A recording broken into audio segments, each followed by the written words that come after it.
Better English now.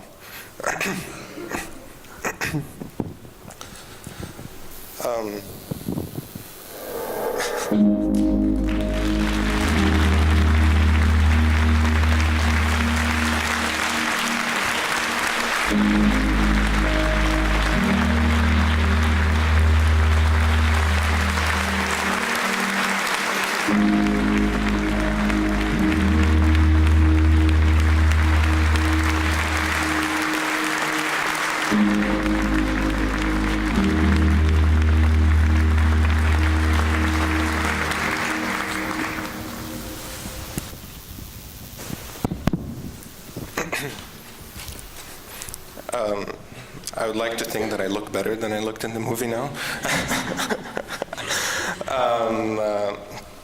Before I begin, I just want to thank everyone for having me here, and the Ransker Committee for kind of shaping my life since I joined King's Academy. And before I begin, I would like to invite, I feel, two close friends, and I would also call them as two brothers, who without them, I don't think I would be able to spread my message in the West or in Europe. So please help me call Henry and David on stage.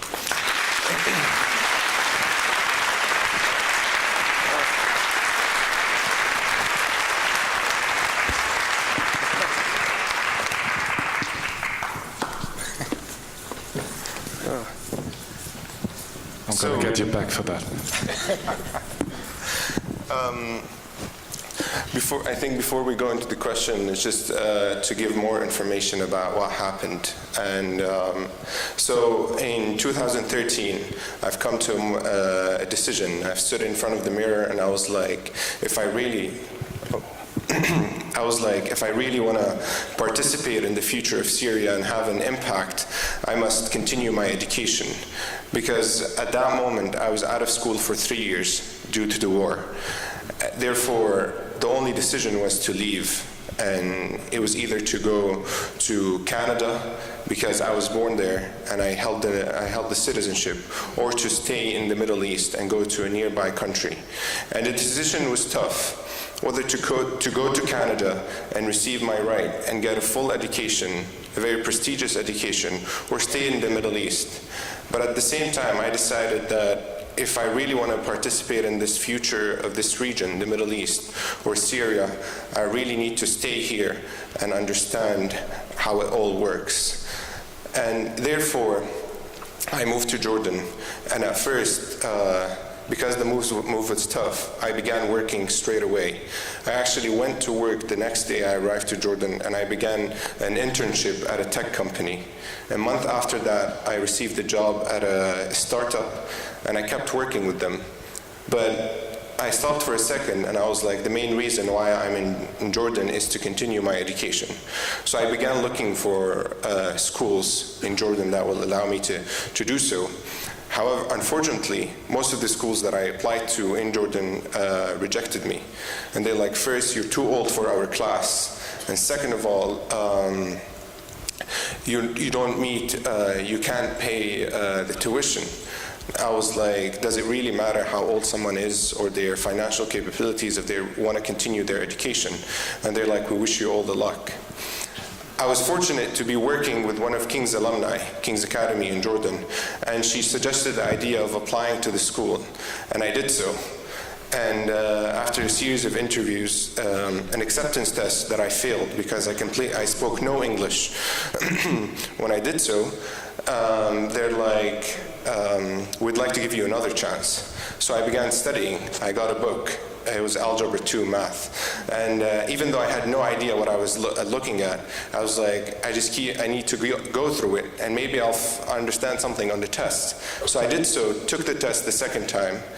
They told me I passed. I don't know. Yeah, and what happened after that, I applied for the financial aid, and I received, King's Academy offered me a very generous financial aid plan, but it still did not meet the tuition. So I came back home, and I was very disappointed. I was like, after all that I went through, I've come to a moment where I'm so close from achieving my goal, which is to continue my education, but I still can't. And I was like, okay, I like photography, and I decided to put a video together and crowdfund the rest of the amount needed for the tuition. And in a period of 3 days, I was fortunate enough to receive an email saying we would like to cover the amount needed for the upcoming 3 years. But one important thing is, before publishing that video and before posting it online, I really sat down and asked myself the question, if I do so, what's going to be my role? What's my responsibility if this succeeds? And I understood two things. That first, I will be given the responsibility and the burden of sharing my story in order to change the perspective of how people see refugees or Arabs in general and Muslims. And the second thing is, if I'm receiving my education now, then I must do so and spread it with everyone else. And that's how I kind of found my purpose, which is to really spread education and provide it to all those who need it, no matter of their situation, no matter what background they come from. I just wanted to to say this because the video was focused on the kidnapping and the stories. And what do you think? Yeah. Yeah, I think I want to say something. What you just heard and the first time you could listen to Saria, I think just tells you what kind of a man he is, that he directly shifts off the attention of himself to the things he held for more important. But I still feel many people have some questions here, Saria. Of course. So let me roll everything up from the beginning. Can you, something that is very important to me is that you maybe start by the day you weren't able anymore to go to school in Syria. Can you tell us a bit about that day, and can you then tell us about how you how your love and passion for photography helped you to get through through every day in Aleppo? So, it was after I finished 9th grade, and I knew that my school was bombarded. It was taken over by the Syrian military because that area was on the front lines, and there were a lot of attacks happening. And we received the news that the school is shut, and the situation was very dangerous to attend any other schools, and few of the schools that remained open are private schools. And at the time, my dad decided he really wanted me to experience public schools in Syria. And at that time, I think I found it difficult, but now I understand why, because I really saw all the mistakes that were in the system. But when I couldn't go to the school, it just my life felt very empty, and at the same time, I didn't really realize the importance of education. However, I started working, and at that time, even though I wasn't going to school, I was accompanying my father. I worked as a construction worker, as a yogurt maker. It was my favorite job, and as a vegetable seller, and several other jobs. And I think I gained the practical experience. But all this kind of came to a stop with the Syrian revolution. My active life came to a stop. I was sitting at home. I was watching how the history was being wiped away. My friends are being killed. They're being captured, and it was very difficult for me. So I started entering this phase where I was getting depressed. And at that time, my cousin, he's like, oh, I know photography. And I was like, sounds cool. I want to try it. And so I tried it. I picked up photography and I started taking pictures. And the main reason was to express myself and what I was feeling at that time. And I thought that if I allow myself to drift away into depression or anything, it will not benefit me. But photography really helped me come out of that, and gave me the urge to go out regardless of the dangerous situation and take pictures and just kind of express what I was feeling. Yeah, Saria, before the conference started, we emailed all the delegates asking for questions or thoughts that they had for you. So I'm going to give you a few of these questions before we start the open questioning round.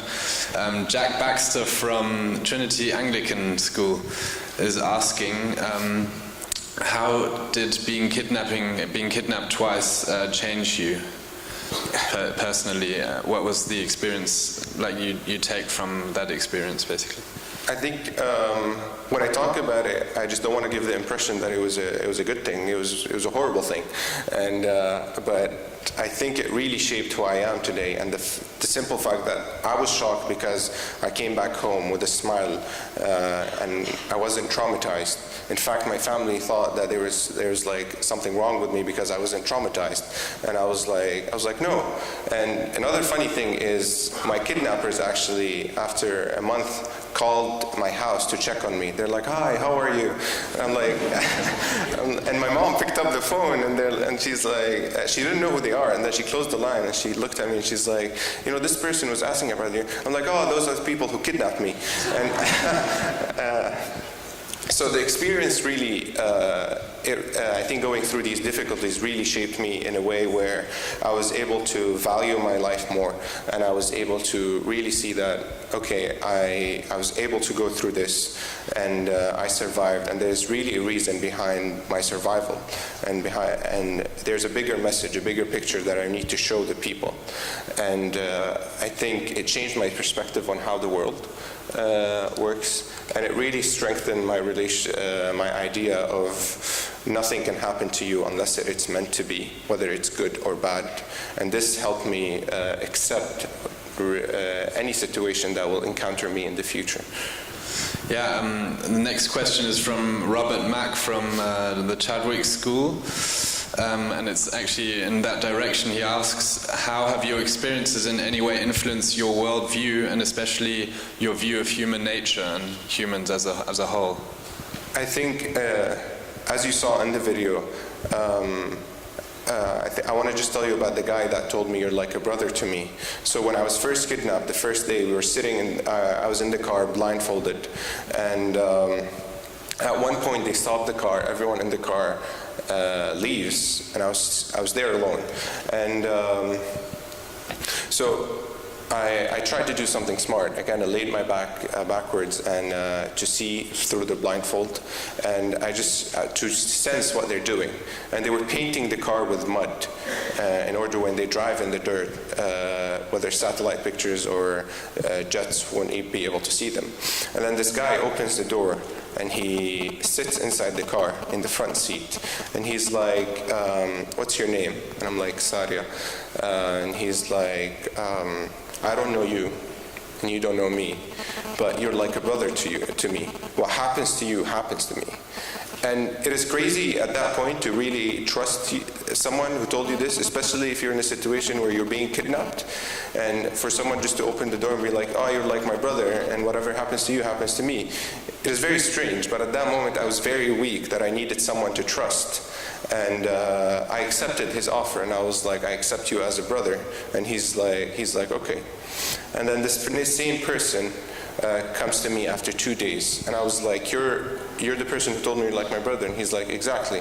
I was like, "I was able to hear you through, I was like able to understand you through your voice." And he's like, so he actually started teaching me how to use a rifle. And at one point we were both in the room. He gave me the rifle. And he was unarmed. And I think many thoughts will occur that, okay, you are in power now. But what I did was I took the rifle and I threw it back at him. And I'm like, "I don't want this." And he's like, "Why?" I was like, "This is the main reason why our revolution failed." And he's like, and it's from the same idea that if really we're going to kill each other, there's no point. And he's like, "Who taught you this?" I was like, "No one needs to teach me this, because it's a matter of being human. And killing someone else, regardless of their ideas, is wrong." And this really allowed me to see how regardless of the situation that we're in, regardless of our action, there's really something good in everyone's heart. And it's sometimes an idealistic way to look at it, but there's really a sense of hope and love that is in everyone's heart. But we really need to understand how to bring it out, because if we ignore it, then they're going to lose it. But if we don't, then there's this one slight chance of maybe rescuing them.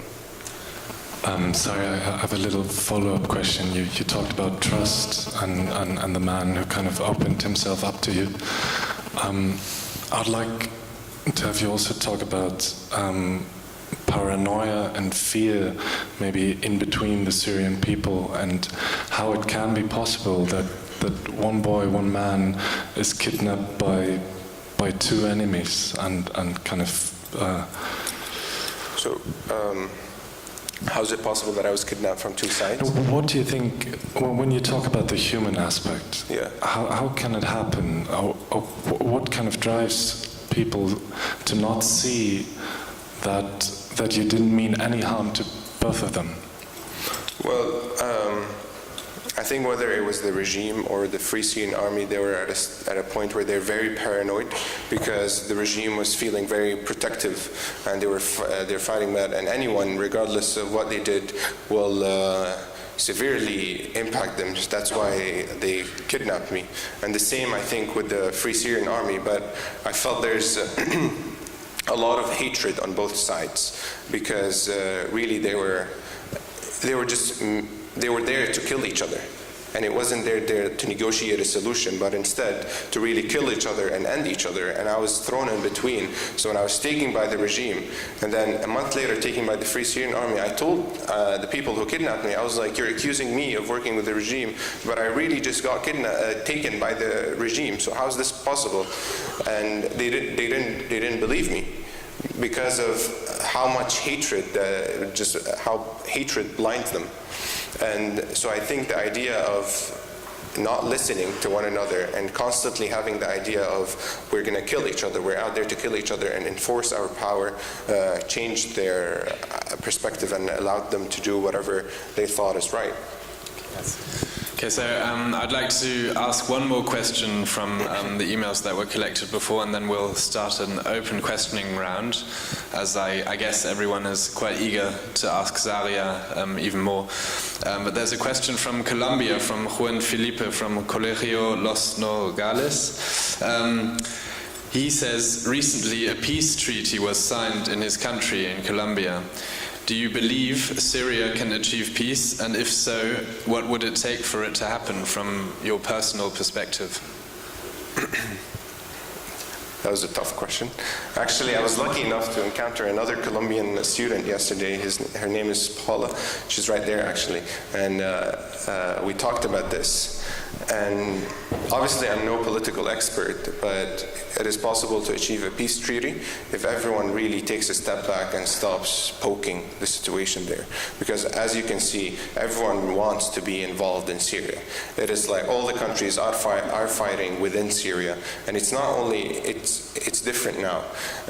It's not only the regime fighting rebels or rebels fighting for the revolution. It is really everyone there. It's just a huge mess.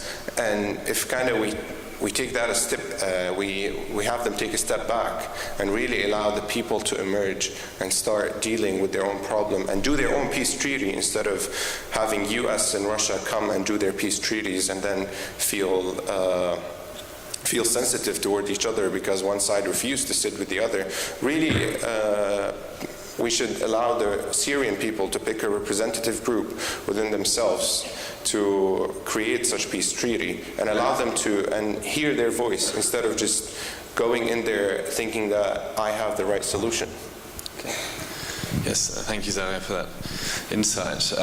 So, does anyone have a question regarding Syria, regarding Saria himself, as his journey that made him, concerning the motto of the conference? Yeah, there's a question over there.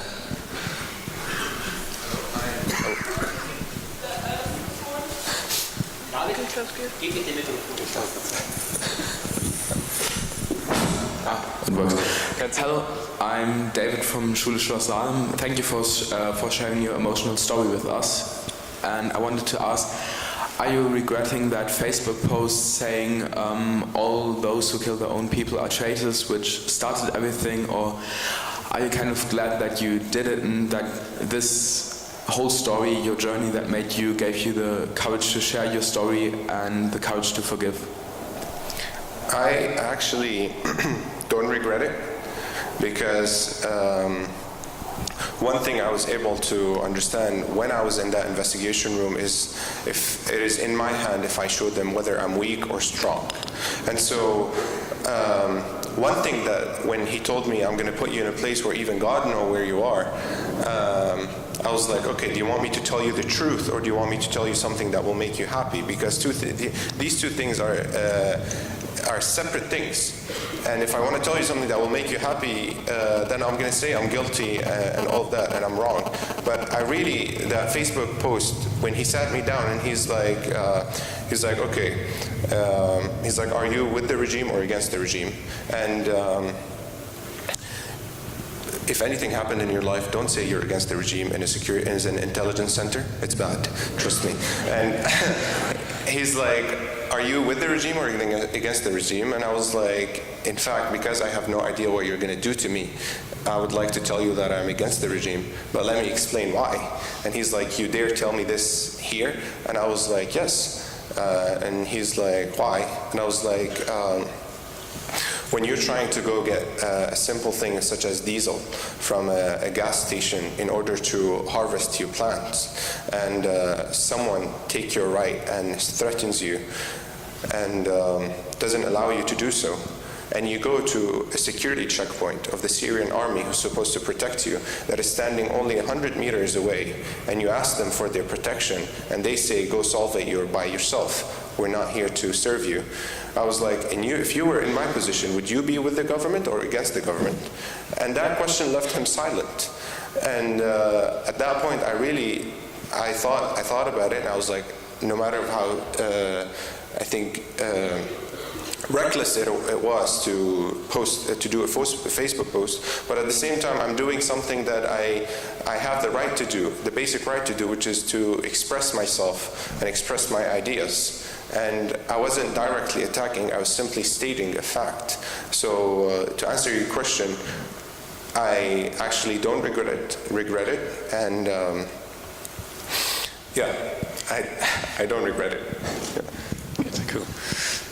Any more questions? Oh, down here. The young girl. Yeah. My name is Sanjana and I'm from the British School, New Delhi. So my question is, you spoke about people taking sides, and a major cause for violence in today's world is extremism. So how do you change people's mindset to prevent people from taking sides? And I also have another question. What kept you going after everything that you faced? That's an excellent question, actually. In terms of extremism, I think Ms. Suad the other day really shed the light on this and how to help people not become radicalized. And when you have people who are not given any attention by anyone, whether it's family, it's their inner circle, or the community they're living in, then it is very hard to not have them become radicalized. And that's why I saw that really the only important, meaningful thing is to spread education, and especially with the younger generation of refugees and of people who are not receiving education, because if we leave this community for the next 10 years without education, and then after 10 years they become extremists, we can't really blame them at that point, because they became extremists, and really say that they're doing something wrong and refuse to admit our mistake, that we didn't actually take care of them. And so to really fight, I think the best way to fight extremism is to show the fact, educate, and really enlighten their mind with the truth. But in terms of what kept me going is my family really supported me, my friends, and the experience in themselves allowed me to realize that if I'm going to sit down and cry over what happened to me, as normal as it sounds, it will not help me move forward. And in order to move forward, I must forgive, and I must see the bright side of the moon, and really use that in order to spread the story. And when that happened, I was really able to kind of forget the idea that it is very horrible and really see the good in it. There was a question there. The microphone. Oh, sorry. Thank you for your sharing. I'm Nancy from Keystone Academy in Beijing. So my question is, how can we help as the people from other part of the world to the problem in Syria? Thank you. So I get that question a lot of how can we help and how can we help? And my response is to really start with your community and to change that, whether it's their perspective or whether if there's something wrong within your community, then you must work in that before advancing to solve issues of other places. Once you fix whatever there is wrong in your community, help others. But the most important thing is to really put a face to the Syrian people, because the news, what they fail at doing is putting face and showing the accurate story of what's happening there. All you see is the war, and what you see from the refugees is their huge numbers, but we really need to get to a personal level and see and understand the bigger story and what's happening. Because sometimes I don't blame host communities that panic of the amount of the refugees they're receiving, because it is panicking. And I ask myself, if I was in their situation, what would my perspective be? So they really, if they're not giving any insight to why this is all happening. And so when it comes to that, we really need to sit with our community and see the benefits of having these people share our houses and share our country. So one important thing is to show the accurate story, and that's through the eyes of the Syrians themselves, and not simply state facts, whether it is from the UN or from the news. It is important to show the facts through the Syrians themselves, because that will allow them to have a face to the host communities that they're in. Concerning your question of how we can help, I would like to tell you about Saria started an initiative at his college in King's Academy that he was just awarded the Khotan Award for. And Saria, I would love to tell us, to have you tell us a bit about that, just what you do and how you help the community with that. Sure. And actually, I was fortunate enough and honored to receive the Khotan Award, and I received this beautiful tie from His Majesty King Constantine. Thank you. And what we do is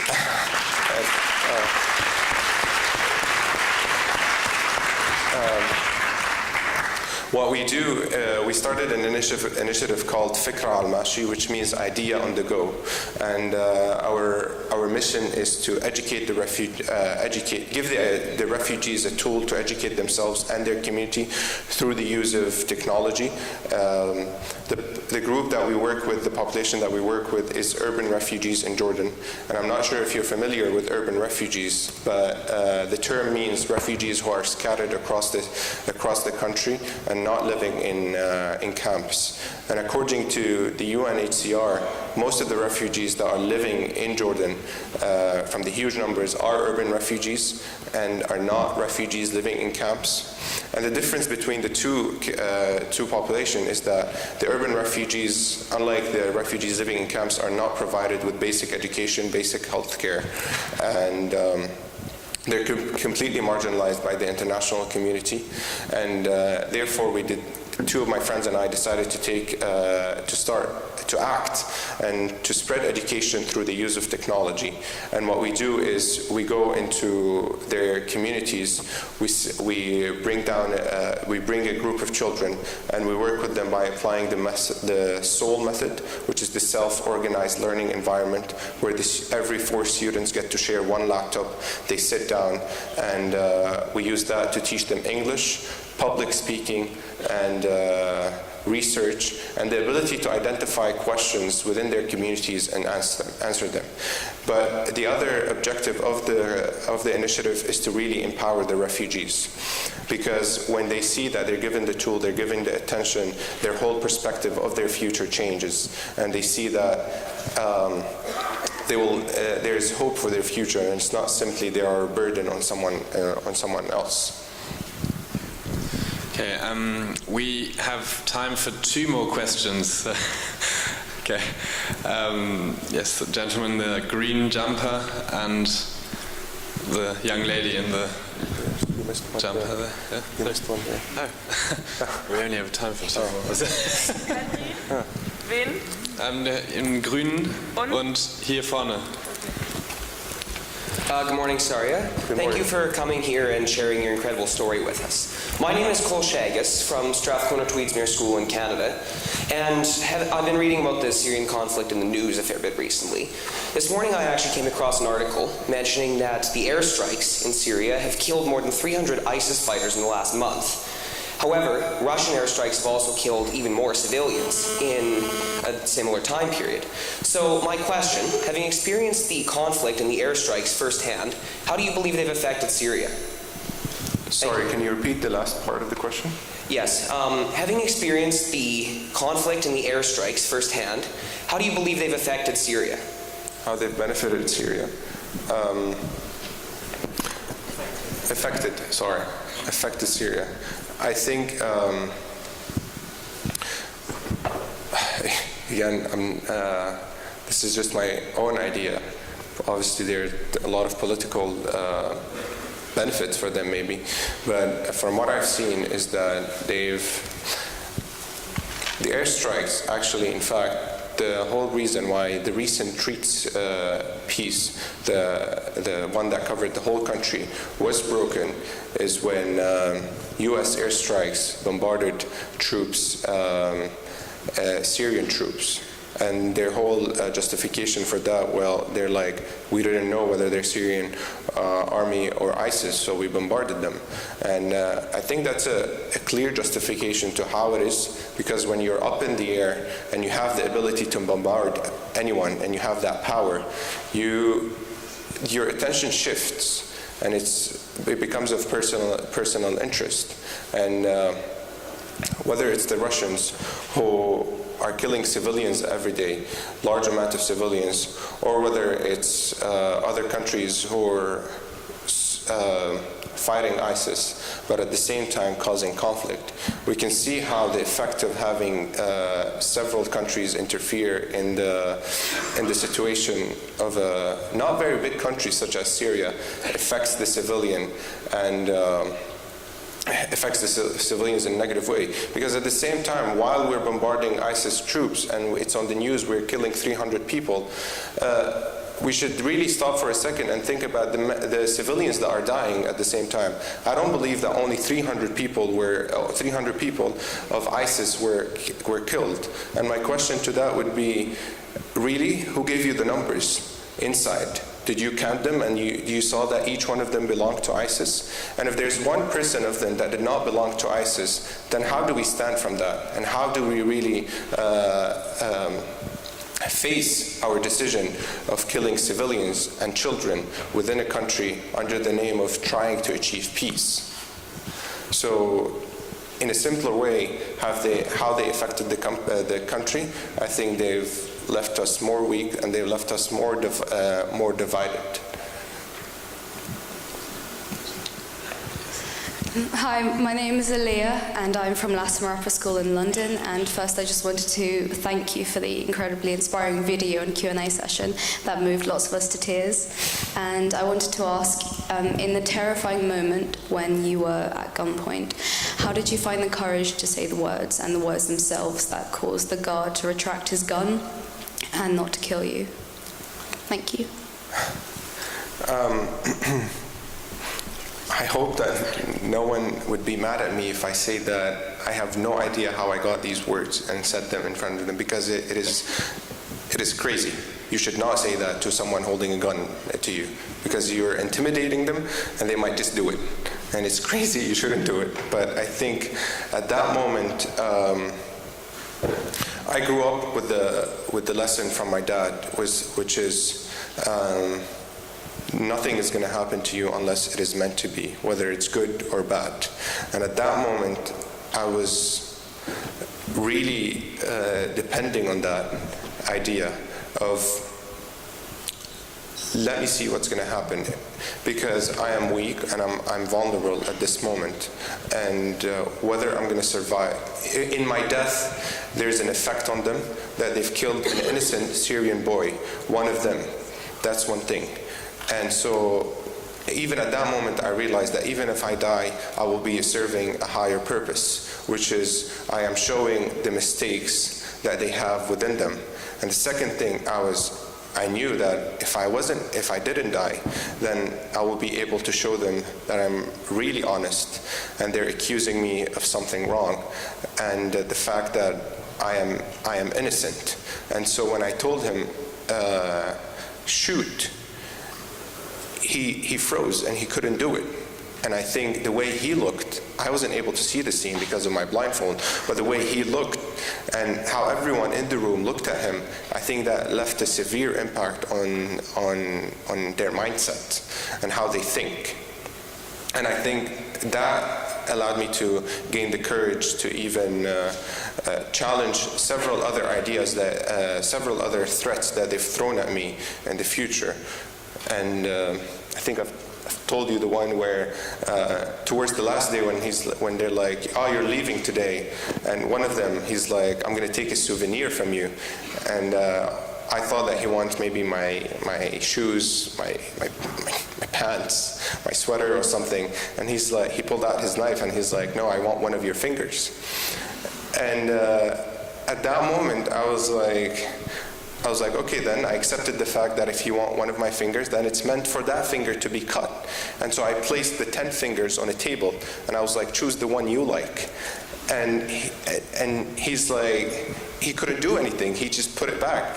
And and I think that's a great way to show them how they are themselves very weak, because no rational person threatens the other or takes a souvenir such as a finger, or at least I hope so. So thank you, Saria.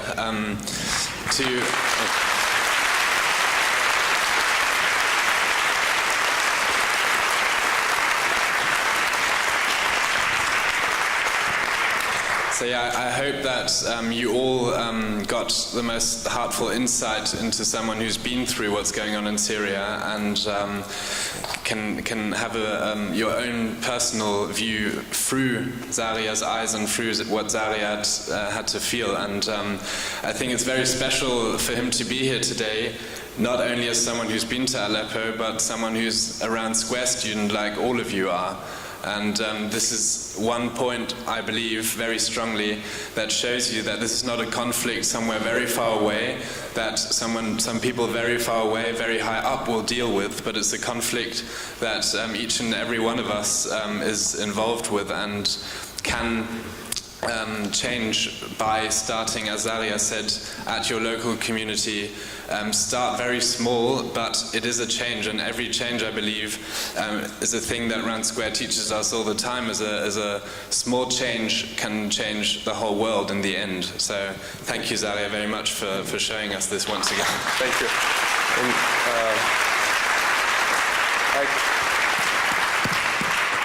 And, whenever I do this, people ask me what's the takeaway message, and I always like to end it with this: that People will not remember you for what you did to yourself, but will really remember you for what you did to others. And you have the ability to achieve your dreams, and really no one can stop you regardless of their power except yourself. If you decide to stop yourself, then you're bringing yourself to an end. But if you don't, then you're creating this path that others will walk on, and they will remember you because of it. So get out there, and please know that a bunch of youth can sit together and change the world. Thank you.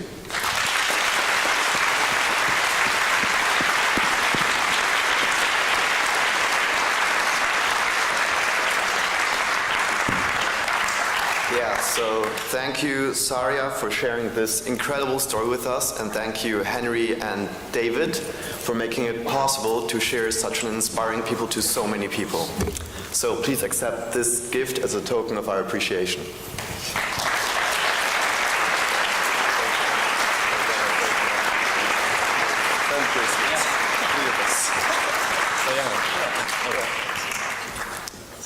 David, we stand by high.